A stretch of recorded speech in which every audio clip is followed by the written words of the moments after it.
ऐसे रिश्ते नहीं निभाने मुझे। अरे मैं छोटा था, मेरी बहन छोटी थी, लेकिन वो लोग तो बड़े थे ना, उन्हें तो समझना चाहिए था ना। लेकिन उन्होंने कुछ नहीं समझा, उन्होंने सिर्फ अपना फायदा देखा। और अगर आज उन्हें मेरी जरूरत है ना, तो साहब मैं भी उनकी कोई मदद नहीं करूंगा। जब मेरी बहन के मरने से उन्हें दुख नहीं हुआ, तो मुझे क्यों दुख होगा उनके मरने से। देखो, मैं समझ सकता हूँ कि तुम्हारे दिल पे क्या बीती है, बहुत दुख है तुम्हें इस बात का, लेकिन इसका मतलब ये नहीं है कि जो गलती तुम्हारे माँ बाप ने की है तुम्हारे साथ, तुम भी सेम रिपीट करो उनके साथ। गलत नहीं कर रहा साहब, बिल्कुल सही कर रहा हूँ। उन जैसे लोगों के साथ ना ऐसा ही होना चाहिए। अरे गलत ही हो तुम, बिल्कुल क्यों नहीं हो गलत।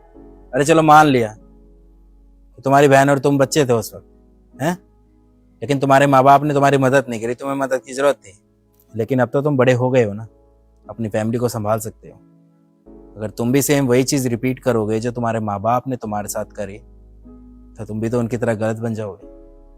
क्या फर्क रह जाएगा तुम्हारे और उनके बीच में। साहब मेरे साथ हुआ है ना, मैं जानता हूँ मेरी बहन मरी है, और मेरा दिल ना कभी गवाही नहीं देगा उन जैसे लोगों की मदद करने के लिए।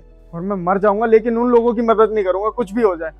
देखो सुशाल, मैं तुम्हें एक ही बात समझाऊंगी।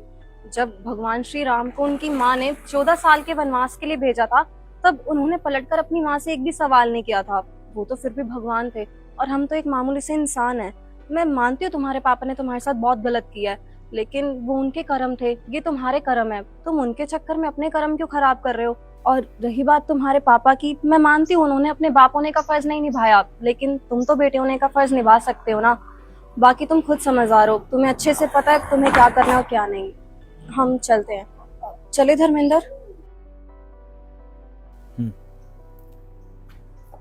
ध्यान रखना सुशाल अपना, ठीक है।